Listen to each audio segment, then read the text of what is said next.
Hi, everyone, and welcome to Kuzi Talks, yet another episode after such a while. Today, with me, I've got this young man here, Mr. Obert Mazivisa, who is an entrepreneur. He's also a musician, he sings, and we are going to hear more about Orbert today. Welcome to Kuzi Talks, Mr. Orbert. Thank you.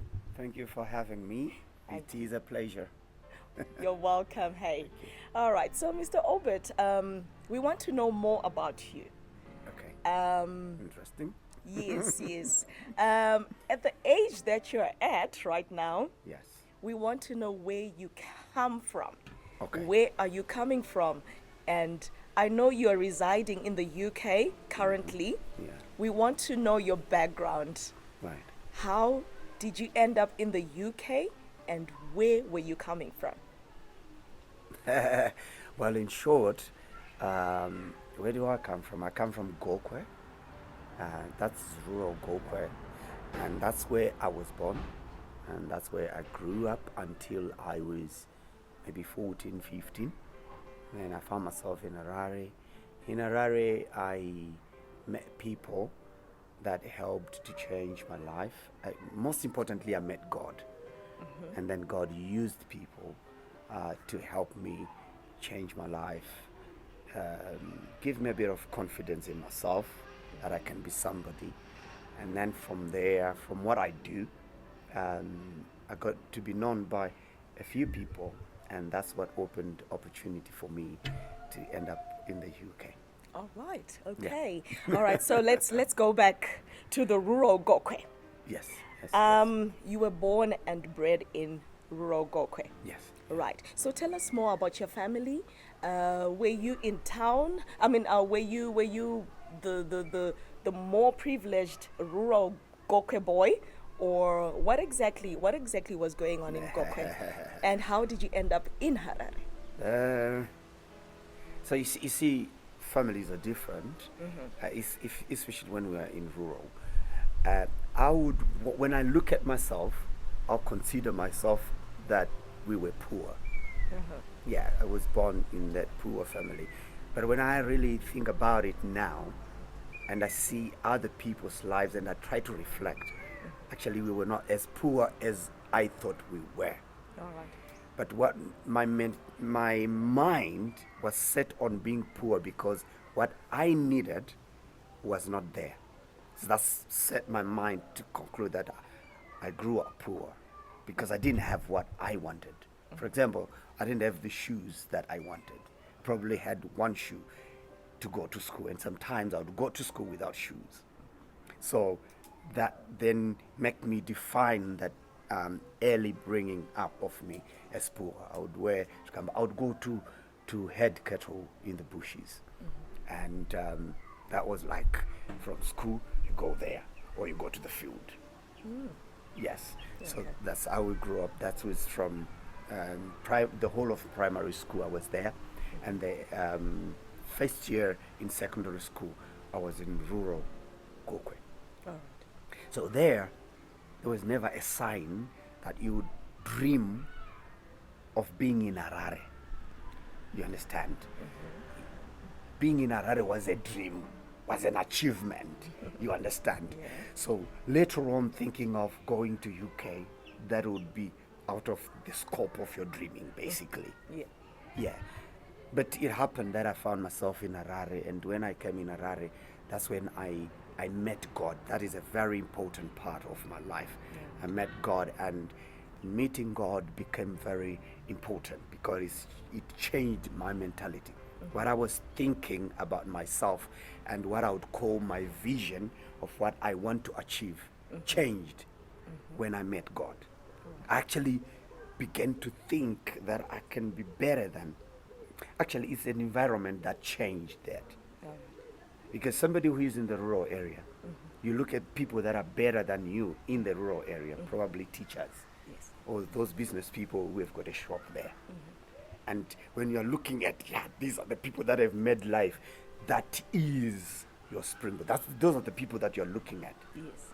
Or people who are, you consider rich are those who've got more cows and more donkeys and more, in your area. So that was the vision, to have my own little farm there and plow there and have my cotton and all that. Yeah.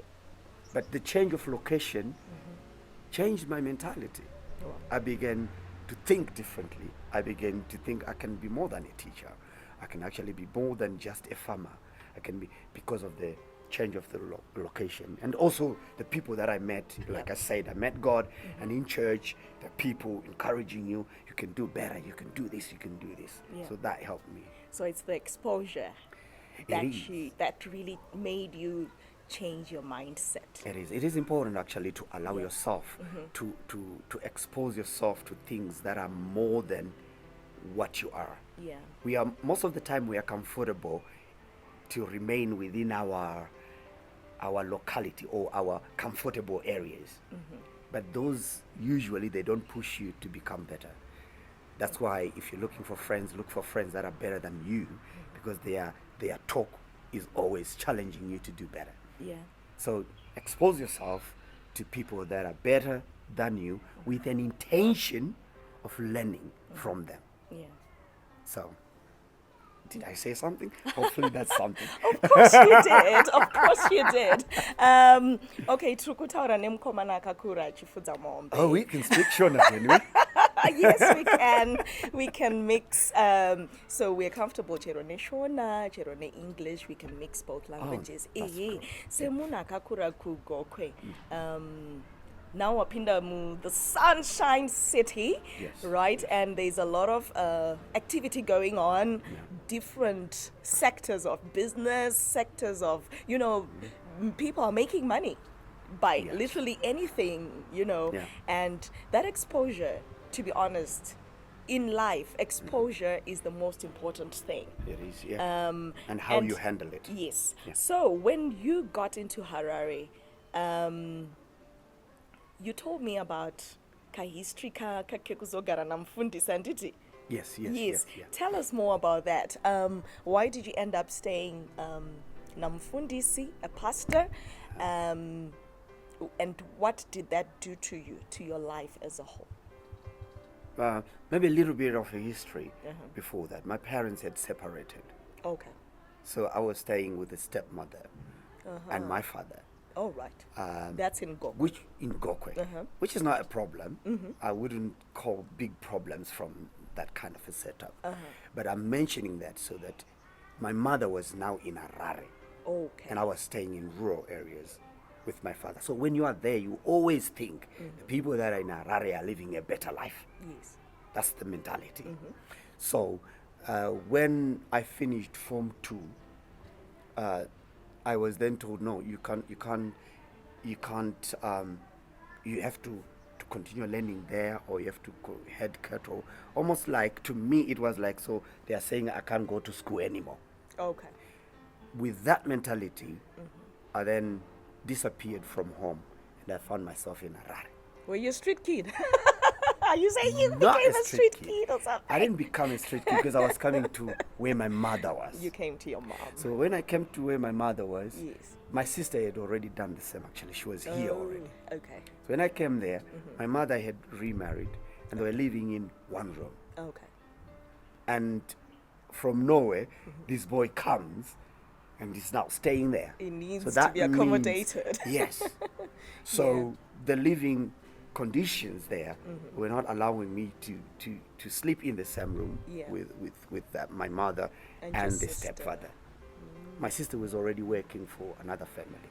Oh, So okay, she so had she was somewhere staying. to stay. Okay, all Yes. right, I get it. Yeah. And so it then happened, and fast forward, my brother then came. We had a little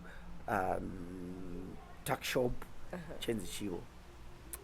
tuck shop thing, chima plastic and all that. So we were staying in there. Oh, okay. Yeah, that's where we were staying. Okay. And one day I come from school, and then I hear my mother telling me that, oh, pastor has asked to stay with you, Chi.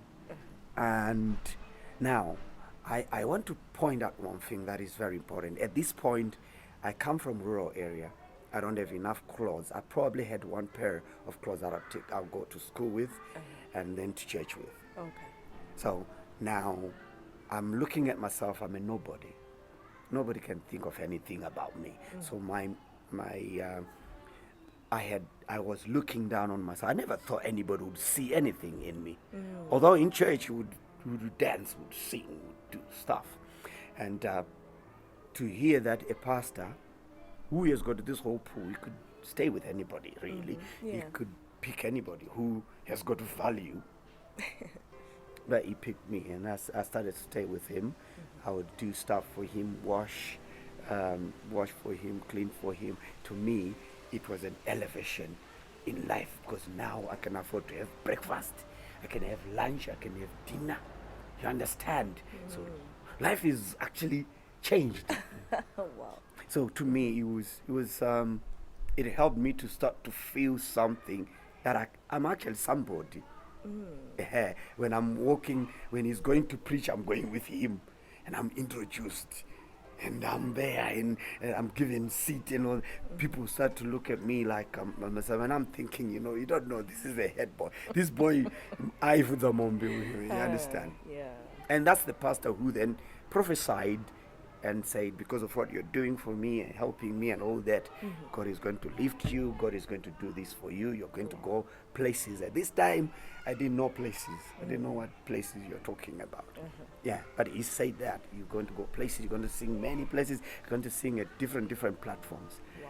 And today is things that have actually happened. All right. Okay, so fast forward. Yes. You staying with your pastor, and opportunities start coming your way. Doors start opening, and you grab the opportunities. I think the major opportunity that you grabbed is for you to then relocate from Zimbabwe. Yeah. Yeah? So tell us more about that. How did that happen? You talked about opportunities. Now I'm staying with the pastor. I'm a good boy, basically. I was a good boy. So if you're staying with the pastor, you're trying to do everything right. People are impressed. In church, I was singing. So my first job that I had, I was referred by somebody from church, because the brother of church. Yeah.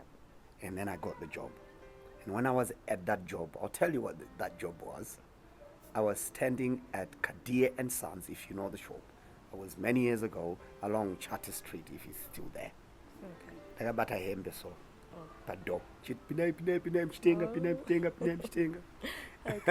So it was a clothing shop. Yes.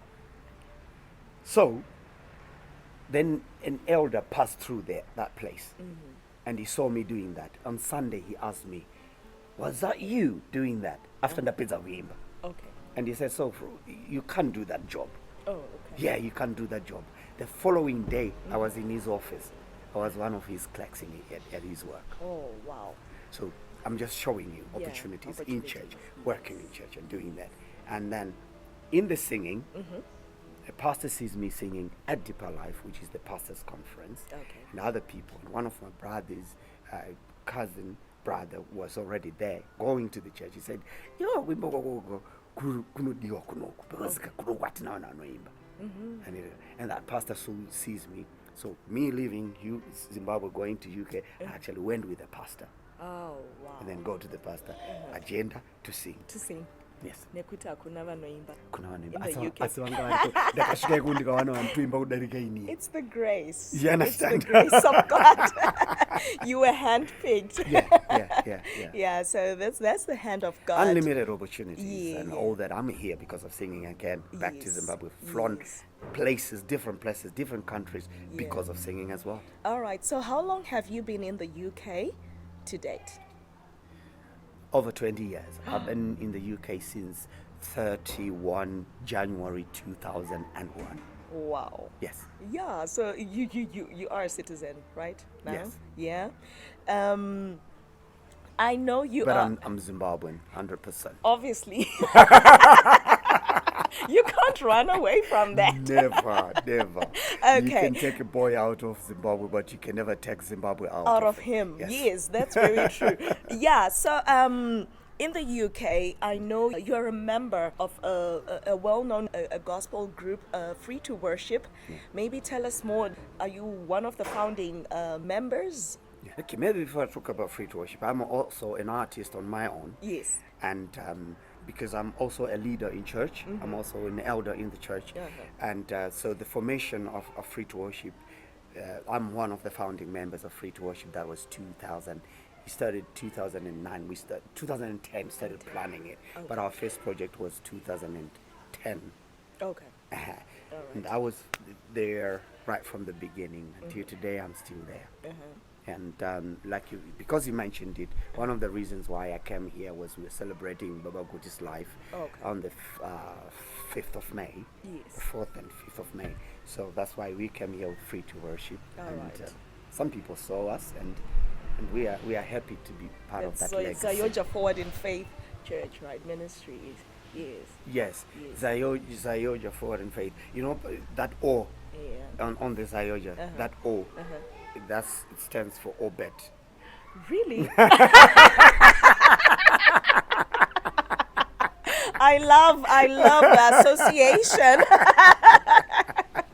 Oh yes. Yeah. So the O stands for Orbert, and we believe you.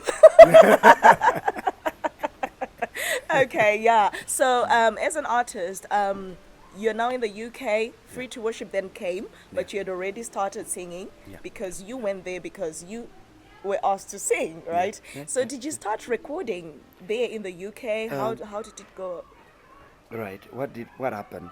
I tried to record while I was here, and when I went to UK, now I had a few cents. I had studios because our time when you wanted to record, you'd go to Grammar, and then Grammar we taken or what we called it a demo tape, and they accepted it and things like that. I was given a few days to come and record, but towards the days they could not.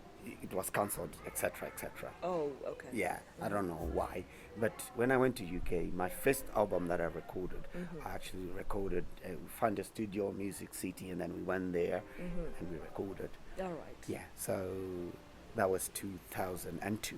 Ah, great. Yeah. So how many have you recorded albums for yourself?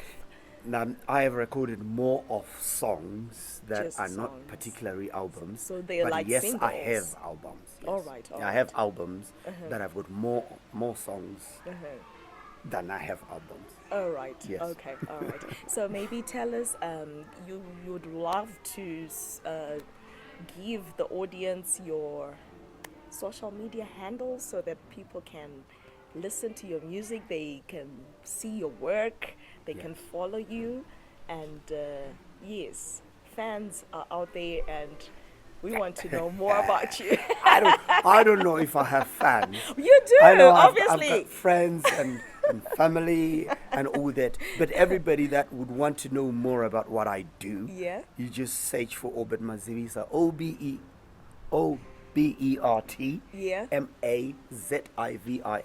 Obert Mazivisa on any platform.